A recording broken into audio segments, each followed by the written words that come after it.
भारत माता की, भारत माता की। मंच पर उपस्थित हमारे मल्लावा की माटी के लाल,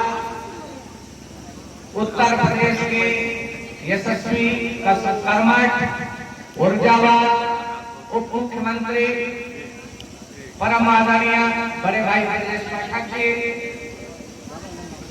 मिश्रित लोकसभा के यशस्वी सांसद बड़े भाई अशोक रावत जी, हमारे इस जिले के अध्यक्ष आदरणीय सौरभ मिश्र जी, इस मल्लावा की भूमि में जन्मे और इस जिले की प्रथम नागरिक प्रेमावती जी, मंच पर उपस्थित यहाँ की नगर पालिका परिषद के प्रत्याशी आज किसको सुनने के लिए आए हैं, इसलिए मैं ज्यादा कोई भूमिका नहीं रखना चाहता, लेकिन मैं इतना जरूर कहना चाहता हूं कि आज हम सबका सौभाग्य है कि इस मल्लावा से जन्मे, इस मल्लावा से पढ़ाई करके जो इनकी जन्मभूमि है यहाँ से निकलकर आज उत्तर प्रदेश ही नहीं देश की राजनीति में आपने अपना स्थान बनाया है और विधानसभा के अंदर, उत्तर प्रदेश के अंदर कहीं भी आपका स्नेह और मार्गदर्शन हमको हर समय छोटे भाई की तरह मिलता रहता है और मल्लावा के विकास के लिए, मल्लावा के चहुमुखी विकास के लिए आप जब मिलते हैं तो जरूर मल्लावा का हालचाल पूछते हैं। कितना भी व्यस्तता रही हो, लेकिन आप मल्लावा का हालचाल अपनी मल्लावा की भाषा में जरूर पूछने का कार्य करते हैं और ये इससे हम सबको गौरव की अनुभूति होती है। निश्चित तौर पर हमको भी इसका लाभ मिलता है। उत्तर प्रदेश की विधानसभा के अंदर जब लोग जानते हैं कि मैं मल्लावा का विधायक हूँ, तो वो लोग कहते हैं अच्छा जहाँ के पाठक जी हैं वहां का आप विधायक हैं, तो इसका भी लाभ और आशीर्वाद लोगों का हमको मिलता है।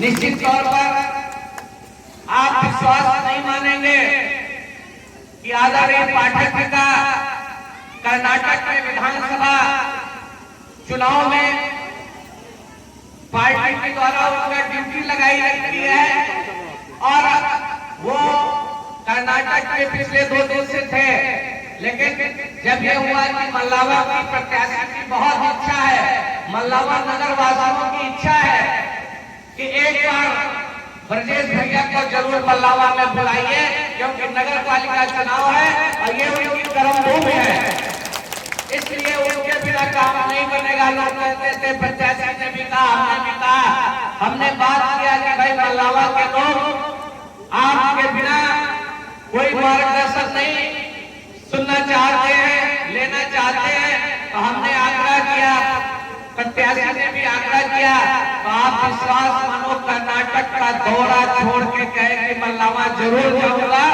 बड़े लोगों से आ जाऊंगा। और आज कार्यक्रम किया, कल रात में 10:30 बजे कर्नाटक से लौट कर आए और सुबह 11 बजे आप सब अपने परिवार के लोगों में उपस्थित होकर हम सबको गौरव की अनुभूति करा रहे हैं। आपका यही स्नेह और प्यार इस मल्लावा को, हम सबको, यहाँ के निवासियों को मिलता रहेगा और दिन दुनी रात चौगुनी करके आप हम सबका और मल्लावा का गौरव बढ़ाएंगे।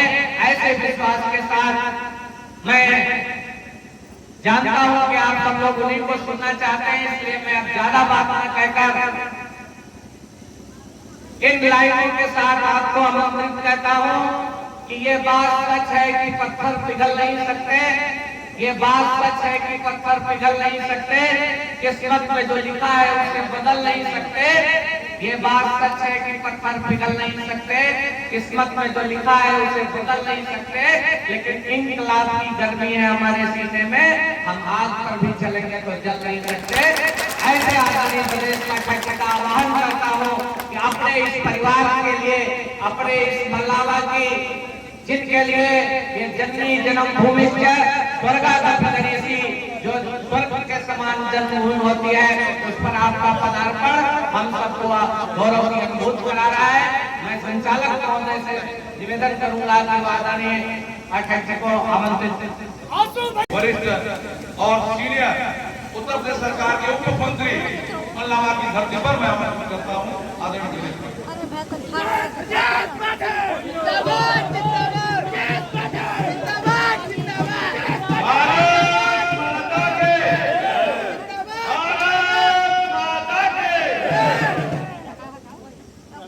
नगर पालिका मल्लावा के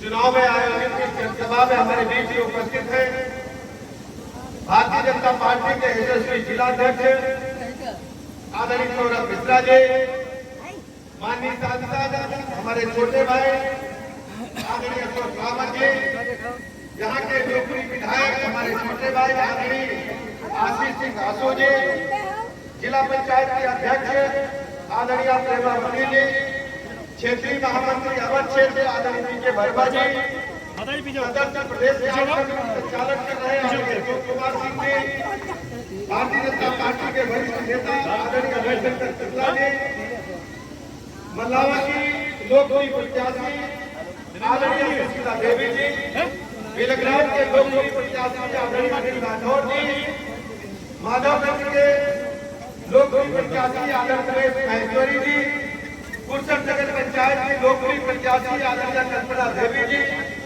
प्रभारी मल्लावा नगर पालिका आदरणीय राकेश श्रीवास्तव जी, जिले के उपाध्यक्ष आदरणीय श्रवण कुमार मनोरिया जी, नगर अध्यक्ष आदरणीय अरुण कुशवाहा जी, संयोजक आदरणीय सुधीर मिश्रा जी, पूर्व प्रबंधक आदरणीय डॉक्टर पीएम कटियार जी, डॉक्टर राम प्रकाश कनौजिया जी, श्री रमाकांत मिश्र जी, संविधाना आदरणीय कन्हैया वर्मा जी, आदरणीय राजाराम जी, आदरणीय ओम प्रकाश विश्वकर्मा जी, आदरणीय राधे मोहन गुप्ता जी, आदरणीय रामू कश्यप जी, आदरणीय राम प्रकाश मिश्रा जी, आदरणीय किशोर अग्निहोत्री जी, आदरणीय राकेश वर्मा जी का जब निमंत्रण हमको मिला तो हमारे सामने दो विकल्प थे, एक कर्नाटक और दूसरा मल्लावा। तो हमने अपने पार्टी के वरिष्ठ नेता से अनुरोध किया कि हमको मल्लावा जाना है, जो वहां अपने घर से मुझे बुलावा है। ये बहुत कम ऐसा होता है कि घर में जाकर के आपको जनसभा करने पड़े, वोट मांगना पड़े। सबसे पहले मैं देवतुल्य जो हमारे घर के लोग हैं, जिनकी वजह से आज मैं यहाँ खड़ा हूँ, आपके आशीर्वाद से सभी को प्रणाम करता हूँ, अभिनंदन करता हूँ, आभार करता हूँ। जो हमारे माता तुल्य है उनको चरण वंदन करता हूँ, माताओं बहनों को प्रणाम करता हूँ। वर्तमान परिस्थितियों में माननीय प्रधानमंत्री नरेंद्र मोदी जी के नेतृत्व में देश में 2014 से सरकार चल रही है और 2017 से उत्तर प्रदेश में भारतीय जनता पार्टी की सरकार आदरणीय मुख्यमंत्री योगी जी के नेतृत्व में चल रही है। 14 से लेकर आज तक जो परिवर्तन देश और प्रदेश में हुए हैं, उनके कुछ बिंदुओं पर आपके समक्ष प्रकाश डालना चाहूंगा। माननीय प्रधानमंत्री जी ने 2014 में जब देश की कमान संभाली तो उनके सामने दो बड़ी चुनौतियां थी। एक चुनौती तो दुनिया के पैमाने पर भारत की छवि भ्रष्टाचार करने वाली देशों की सूची में नंबर 1 की तरफ तेजी के साथ आगे बढ़ी। कांग्रेस पार्टी की सरकार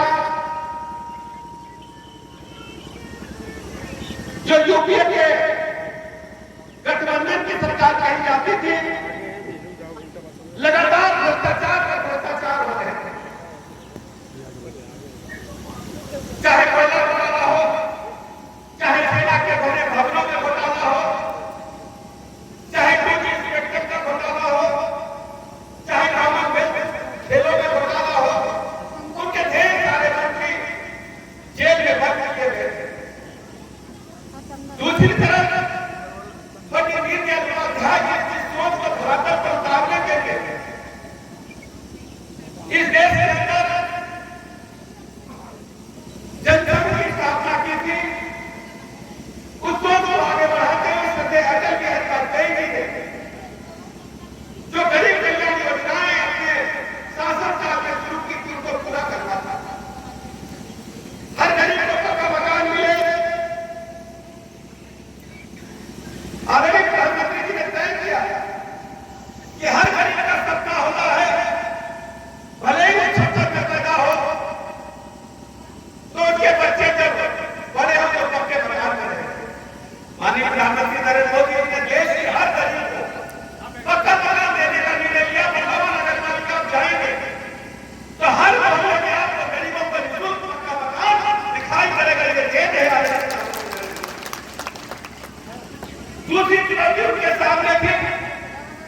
घर में भी कोई बीमारी आ जाए तो गरीब का सबसे पहले हमारी बहन के गहने मिलते हैं, चाहे कैंसर हो जाए, ब्रेन हेमरेज हो जाए, हार्ट अटैक हो जाए और कोई गंभीर बीमारी हो जाए, बहन के कहने के बाद उसका गरीब का खेत मिलता है, फिर घर मिलता है। प्रधानमंत्री जी ने दुनिया की सबसे बड़ी योजना आयुष्मान भारत योजना प्रारंभ की।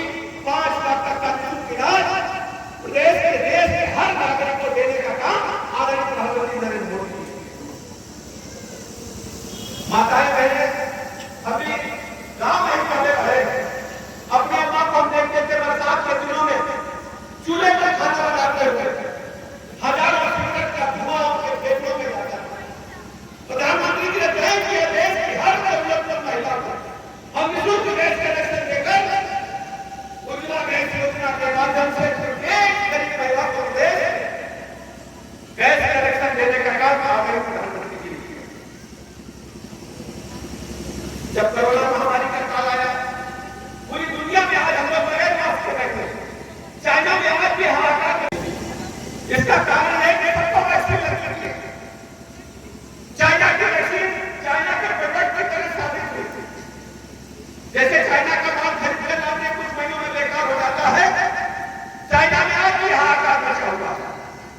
आज मैं कह सकता हूं कि पूरे देश के नागरिकों को वैक्सीन लगा करके निःशुल्क आदरणीय प्रधानमंत्री जी ने दुनिया के पैमाने पर अद्भुत काम किया। हम सब जानते हैं कि टिटनेस का टीका जो आप लगवाते हैं, जो पोलियो ड्रॉप मिलवाते हैं, पोलियो ड्रॉप जब दुनिया में बना तो भारत आने में उसे 40-50 साल लग गए। ऐसे ही टिटनेस के टीके को, टिटनेस के इंजेक्शन को। लेकिन कोरोना महामारी की वैक्सीन जब अमेरिका में बनी, इंग्लैंड में बनी, तो भारत ने 2 वैक्सीन बनाने का काम किया और केवल अपने लोगों को ही नहीं लगाया, दुनिया के 110 से अधिक राष्ट्रों को भी वैक्सीन भेज करके के दायरे को बुलंद करने का काम। दुनिया में जब महामारी आती है, महामारी से कम लोग मरते हैं, वो बड़ी से अधिक लोग मरते हैं। 100 साल में एक बार महामारी आती है। इस बार जब महामारी आई, प्रधानमंत्री नरेंद्र मोदी जी ने जन-धन खाते जो खुलवाए थे, लोग मजाक कर रहे थे कि जीरो बैलेंस पर खाते क्यों खुल रहे हैं। सभी बहनों के खाते में हजार रुपए गरीब महिलाओं के खाते में डाल करके उनके घर के चूल्हे को कभी भी मोदी ने पूछने नहीं दिया। ये मैं बताने के लिए और केवल हजार रुपए नहीं डाले, उनको 2019 से लेकर आज तक निःशुल्क राशन देश के 80 करोड़ लोगों को, प्रदेश के 12 करोड़ लोगों को निःशुल्क राशन देने का काम आज भी जारी है। ये आदरणीय प्रधानमंत्री नरेंद्र मोदी। किसानों के बारे में कोई नहीं सोचता था। सभी किसानों के खाते में लगातार किसान सम्मान निधि 6,000 रुपए दिए जा रहे हैं। इसके अलावा भारतीय जनता पार्टी ने अपने गठन काल रही है वादा किया था कि अयोध्या में भव्य राम मंदिर बनाएंगे। दुनिया के पैमाने पर चर्चा हुई, सैकड़ों साल लड़ाई चली, लेकिन राम मंदिर नहीं बना। आज मैं कह सकता हूं माननीय प्रधानमंत्री नरेंद्र मोदी जी के कुशल नेतृत्व में 2024 में अयोध्या में भव्य राम मंदिर का निर्माण पूरा होगा। रामलला के दर्शन के लिए जम्मू कश्मीर भारत का अपनी जगह है, लेकिन लोग मानने को तैयार नहीं थे। आज मैं कह सकता हूं कि जम्मू कश्मीर एक झटके में धारा 370 खराब करके जम्मू कश्मीर भारत का अभिन्न है और मलाला का नागरिक भी जम्मू कश्मीर उसी हिस्से से जा सकता है जिसे भारत के दूसरे हिस्से में हमें हमारी मुस्लिम बहनें जरा सा अलग गया, नाराज हो गए, रोटी कच्ची हो गई, लेकिन तलाक अभी चाहे अपराध जो भी है तो सही आ जाए। माननीय प्रधानमंत्री नरेंद्र मोदी जी ने दुनिया की आधी आबादी की चिंता करते हुए भारत की हर मुस्लिम महिला को साथ दिया, 3 तलाक को एक झटके में समाप्त कर दिया। आप किसी मुस्लिम बहन को आप बेसहारा छोड़ नहीं सकते हैं, सभी मुस्लिम बहनों को सम्मान देने का समाजवादी पार्टी की सरकार की चिंता चर्चा करना चाहूंगा। 2017 से उत्तर प्रदेश में माननीय योगी की सरकार चल रही है। 2017 से पहले समाजवादी पार्टी की सरकार पूरी तरह से भ्रष्टाचार के दलदल में हुए। आपको याद होगा खनन घोटाले में उनके मंत्री आज भी जेल में हवा खा रहे थे के पीछे। जिले जिले उनके चीफ मिनिस्टर बैठे थे, जनता के संसाधन पर ठेका पट्टी पर लूट डालने का काम करते थे, प्लाट मकान दुकान कब्जा करने का काम करते थे, अपराधियों का बोलबाला था। हमारी सरकार ने, योगी जी की सरकार ने तय किया, हमारी बहू बेटियां जो स्कूल जाने जाती है या ऑफिस जाती है, जो मंचले खड़े होकर पत्तियां कसते थे, 25,000 से अधिक मुकदमे दर्ज करते, ऐसे मंचलों को जेल के सिक्के के पीछे भेजने का काम हमारी सरकार ने किया। आज मध्य प्रदेश के पैमाने पर एक भी माफिया की जो शक्ति नहीं है, पूरी तरह से माफिया के नेटवर्क को समाप्त करने का काम हमारी सरकार ने। आज मैं कह सकता हूं कि उत्तर प्रदेश में गुंडे माफिया डरे हुए हैं, अपराधी इस समय या तो जेल में या प्रदेश को छोड़ करके चले गए हैं। पूरी तरह से जनता को भयमुक्त शासन देने का काम हमारी सरकार ने किया। अभी सीएजी की रिपोर्ट आई, सीएजी की रिपोर्ट में आया कि समाजवादी पार्टी की सरकार ने केवल